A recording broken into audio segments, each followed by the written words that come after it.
Hi folks, welcome to another screencast on the EAPI, and this screencast is purely looking at how to create sessions for your development plans. Remember, before talking about your development plan, don't forget to go through that entire section of justifying what the area is you're picking, and remember the things we spoke about in our class about how to justify those things. So how many times did the problem occur? What is the reason you're choosing this area, and talk about the technical model itself in terms of what was wrong with technically with the issue that you're talking about or the thing that you want to improve. Remember, when you're justifying, really go into detail about if this is a problem in the future, what will be the issue for that performer. Once you've done that, obviously remember to say how long your development plan was. Don't just state it, just have a brief explanation to certain things. So why are you doing 8 weeks? Briefly. Why are you doing 20-minute sessions? Briefly. Why are you sticking the sessions at the end of the training session? Briefly. So remember, just to briefly explain those things. You don't need to go into too much detail, but do briefly explain what you mean by those things. So let's look at the development program. Now, what I would suggest for the majority of you for creating a development program for 8 weeks is you need to split the development program into some sort of phase or phases. And for most sporting skills or activities, I would probably suggest sticking it in 3 phases. So start off with what I call phase 1.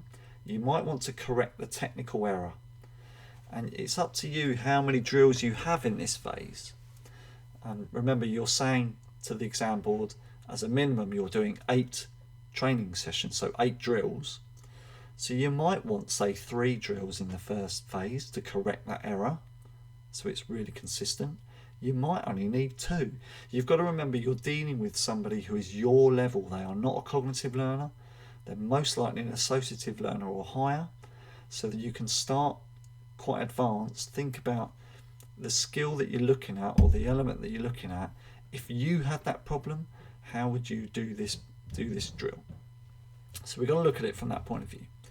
Once you've corrected the technique or the error that you're looking at, you then need to start bringing them back to the competitive element of what you want them to be involved in. For example, if they're an athlete, once you've corrected their arm drive and their head position in phase 1, you might want to think, okay, I'm going to start them back on the bend where they start the race. I might put them in the blocks and see if they can still correct their arm and head drive at that point in time. I might put them in the finishing elements of the last 50 metres of a race. That could be in the drill 3 in phase 2. So you're putting them back in some sort of context. If you're talking about a team performer, in this middle phase, when you're putting them back into something, you might want to put them back in the position that they play. So if it's a centre you're looking at, I'll put them back in the middle third and do some drills around the middle third. If you're looking at a goal attack, it goes into the circle or some area of the shooting consistency. For a guard in basketball, for example, where would they be on court? So I put them back into the court and then make the drills relative to improve the thing that you're looking at. And then the final phase is you've got to ramp up the competition level. I've got to put it back into really realistic environments that will be high level competitive arenas. So it could be that I look at condition games. I bring in all the players for my team and I'm making condition game for drill 1. It could be that I look at defence versus attack drills for drill 2. It could be that I work a phase of play that they've got to do certain combinations. If you're looking at basketball, a certain play that you want them to run through that ends with them finishing with something that's related to the skill. What you can't do in phase 3 is just say, oh, we're just playing a game now, because that's not a drill. You've got to design drills for what you're talking about for your sessions. So everything here, so you can see I've got 8 drills in this plan. They all must last 20 minutes long, whatever you're telling me or the examiner, and they must be as realistic as possible to the performer. Now, you might then say, well, how do I construct my individual drills? What is it that I need in all of these 8 drills? So here is a breakdown of what must be covered in every single one of these boxes. So every single drill, I need to consider the following things. First of all, My strong advice is pick a skill to improve because it makes things a lot easier for you. What you must start every single drill with, so for example, drill 1 in phase 1, start with a drill that is a core drill.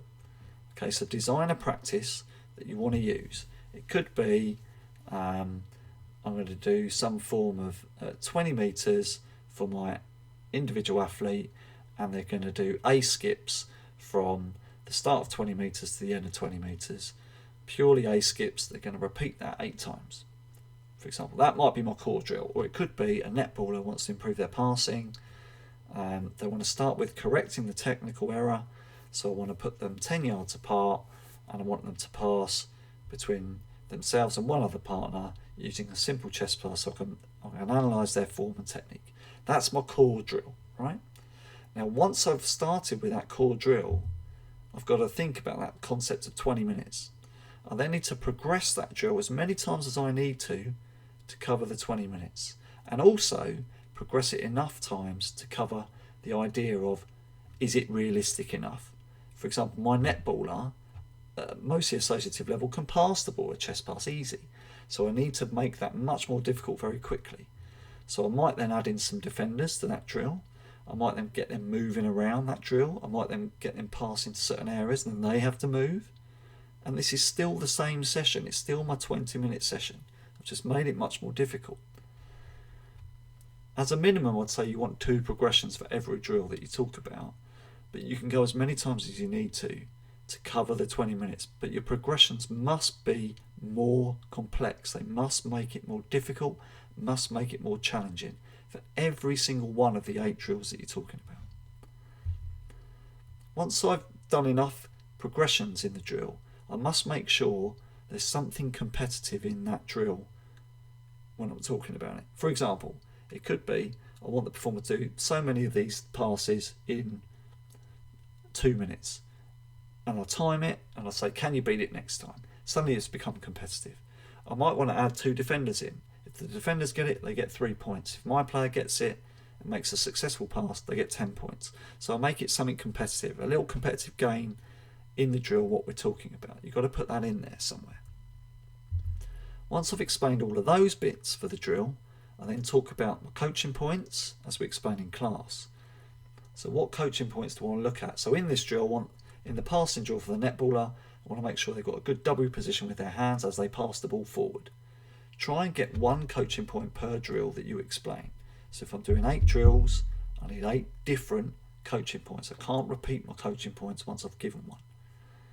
And finally, once you've completed all of that in the single drill, you then need to think what theory links psychologically or physiologically to the aspect that I'm talking about. And I've got another screencast about talking about adding theory in, so head to that screencast for the theory elements to your training drills. So just to remind you, I'm going to go back on this screen.